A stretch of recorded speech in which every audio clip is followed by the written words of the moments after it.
everyone! Dear students, today we are going to start a very interesting and very important topic related to marketing, and that is green marketing. Last session में हमने discuss किया various types of online marketing जो कि one of the branch of marketing थी and the students who have not watched that last session on the top you can see the link. तो अभी तक हमने सोशल मार्केटिंग डिस्कस किया, online marketing discuss किया and the third type of marketing, and जिससे question dear student आएगा ही आएगा यूजीसी नेट के कंसेप्ट से, आप इस टॉपिक को तो बिल्कुल स्किप कर ही नहीं सकते. This is green marketing. And nowadays it is taking a lot of momentum. This is becoming very necessary for every business to follow green marketing up to some extent. जो लोग green marketing को adopt कर रहे हैं, जो businesses इस marketing में आ चुके हैं, वो businesses nowadays getting a lot of fame, they are getting respect and yes their products are also being respected. So green marketing का आज इस सेशन में हम समझेंगे क्या मीनिंग है और ये कैसे इवोल्यूशन हुआ, because this term is not that new, but yes अगर हम इसको ग्रेजुअली देखें तो ग्रेजुअली इंक्रीज हुआ है from past history, but recently it become so necessary with changing environment, increasing pollution, that one has to go beyond this scope. Green marketing को adopt करना ही करना पड़ेगा. तो सबसे पहले आइए स्टूडेंट्स इसका मीनिंग समझते हैं. देखिए, ग्रीन मार्केटिंग के नेम से आपको ये तो समझ में आ गया है, it is related somewhere to environment, somewhere to eco friendly goods, and it is strictly against those goods which are depleting or which are degrading our environment. उसके तो बिल्कुल अगेंस्ट है.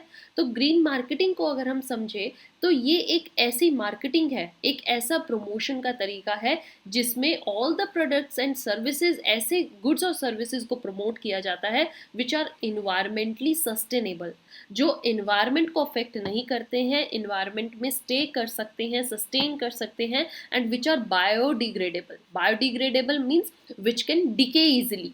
जो टाइम, जैसे प्लास्टिक है, प्लास्टिक इज नॉन बायोडिग्रेडेबल, मतलब वो decay नहीं हो सकती है, डिकम्पोज नहीं हो सकती. बट जो ग्रीन मार्केटिंग है वो ऐसे प्रोडक्ट्स को प्रमोट करते हैं जो बायोडिग्रेडेबल हैं, धीरे धीरे खुद ही खत्म हो जाते हैं, डिकम्पोज हो जाते हैं, मिट्टी में मिल जाते हैं, and cause no harm to the environment. और वो इन्वायरमेंट को कोई हार्म नहीं करते. जैसे प्लास्टिक बैग्स आपने देखे हो, पॉलिथीन बैग्स होते हैं, प्लास्टिक प्रोडक्ट्स होते हैं, दे आर समवेयर क्या, they are the only thing which are providing a lot of degradation to our environment. So firms जो हैं, बिजनेसेस जो हैं आज के टाइम में, they are nowadays need to be conscious, need to be well aware and need to focus on those ways and means of production as which are, you know, not degrading our environment very fastly, and that if this is not put in check, अगर वो ऐसे products को देखेंगे नहीं, ऐसे products, ऐसी चीज़ों की तरफ ध्यान नहीं देंगे, तो आने वाली जो जनरेशन है that will face a lot of difficulty in surviving on the earth. So basically green marketing का मतलब क्या है कि आप थोड़ा इस लाइन से हट जाइए कि हमें बहुत पैसा कमाना है, हमें अपने प्रॉफिट पे ध्यान देना है. No, somewhere you have to focus on the mind कि how to save our planet, how to save our earth, how to save environment, and how to save this earth for the next generation. So green marketing का main focus क्या था कि यहाँ पर firms जो हैं, businesses जो हैं, they have to keep an eye on the authenticity of green claims.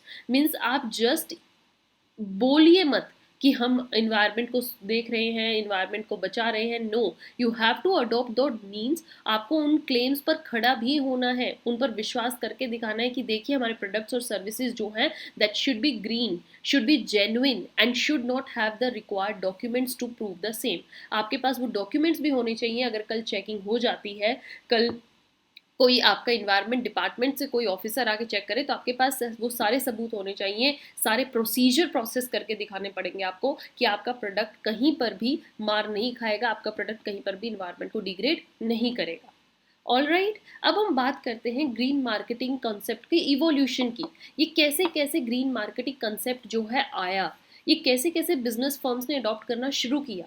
तो if dear students we see from the point of view in 1970s and 1980s में अगर हम देखें तो ये तब से ही चला आ रहा है. वहाँ उस स्टेज को हम क्या बोलते हैं, early environmental awareness. Early environmental awareness means during 1970s and 1980s, इस टाइम पर क्या था, this period marks the emergence of environmentalism. इस पीरियड में ये देखा गया कि इन्वायरमेंट को बचाना है, and the recognition of environmental issues इस टाइम पर आने लग गए थे। ठीक है ना, it is around our 40 to 50 years बैक। तो तब क्या था कि हमें ये चीज़ पता लगी थी कि कुछ ना कुछ इन्वायरमेंटल इश्यूज हैं।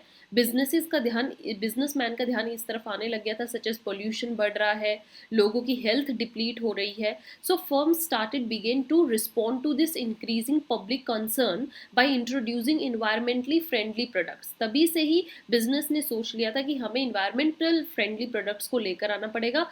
ऑल्दो मार्केटिंग एफर्ट्स वर फेयरली फिक्स्ड, क्योंकि देखा जाए उस टाइम पे इस चीज़ में खर्चा ज़्यादा था, बट ध्यान लोगों का खींचने लग गया था उस टाइम पर। Then we came to 1990s। 1990s में क्या था, ग्रीन प्रोडक्ट डिफ्रेंसिएशन एक कंसेप्ट आया।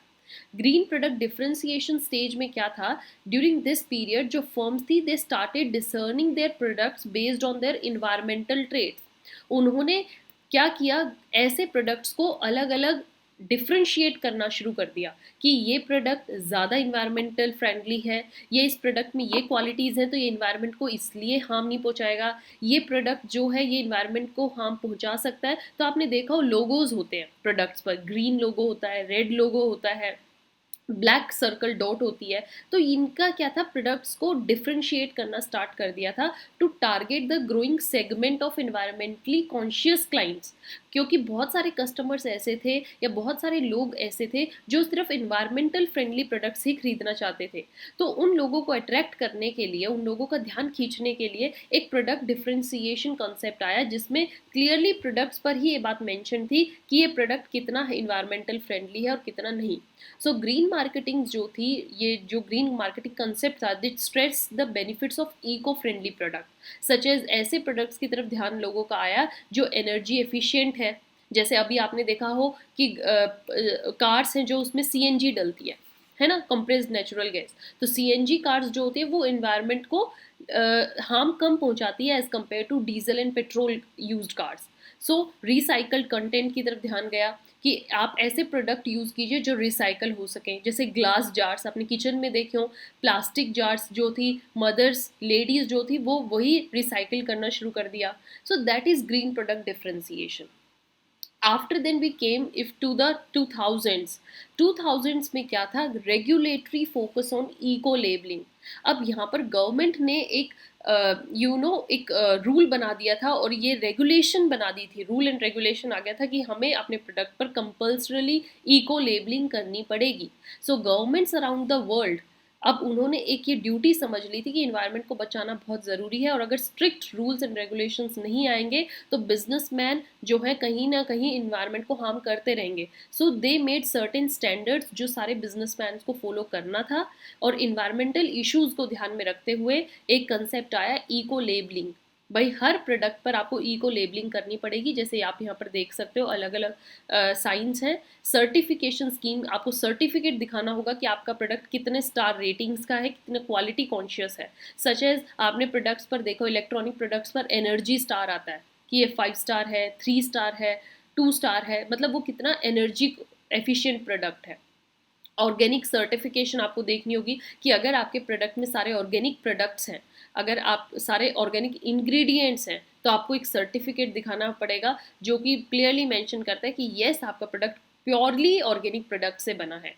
Providing clients a reliable way, because now that time 2000 में कंज्यूमर्स जो थे वो एजुकेटेड हो गए थे, कॉन्शियस हो गए थे कि हमें अपने इन्वायरमेंट को भी बचाना है और हमें ऐसे प्रोडक्ट्स यूज़ करने हैं जो हेल्थ को हमारे डेटरेट ना करें।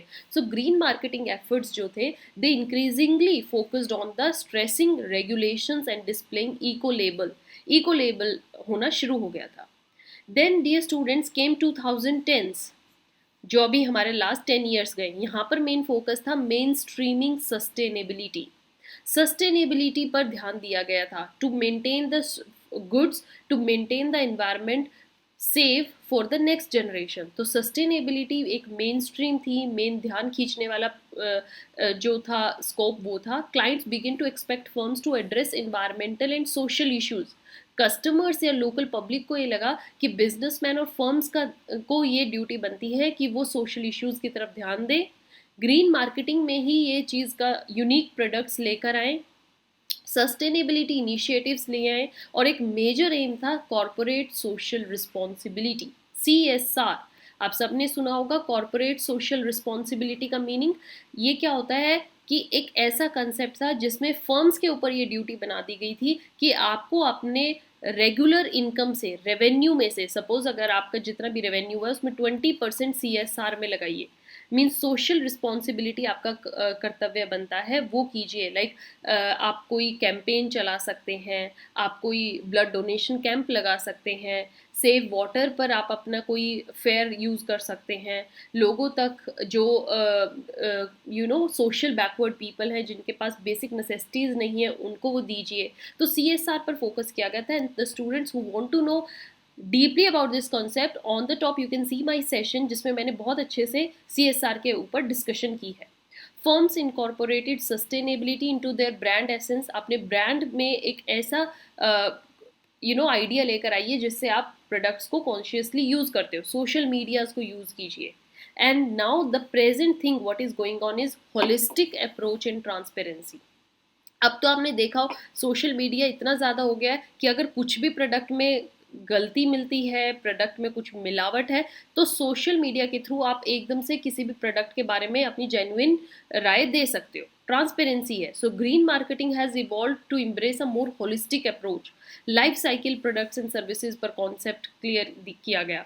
Clients increasingly demand clarity and proof, कि हमें प्रूफ दीजिए कि आपका जो प्रोडक्ट है वो इन्वायरमेंटली क्लेम है। और ज़रा सा भी अगर आपने देखो मैगी है ना, नूडल्स, तो मैगी नूडल्स में आपने देखा हो ये कॉन्सेप्ट चला था ना, ये मैं कितना कोर्ट में केस गया, इसमें बोला गया कि इसमें कुछ ऐसे एलिमेंट्स हैं जो कैंसर कोजिंग है। तो ये क्या था, ये किसने डाली थी कंप्लेंट? कस्टमर्स ने ही तो डाली थी।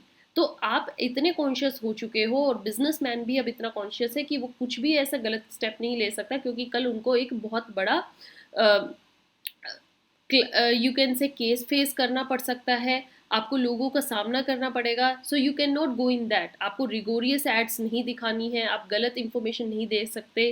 Green marketing strategies now emphasise on integrating sustainability to the core business.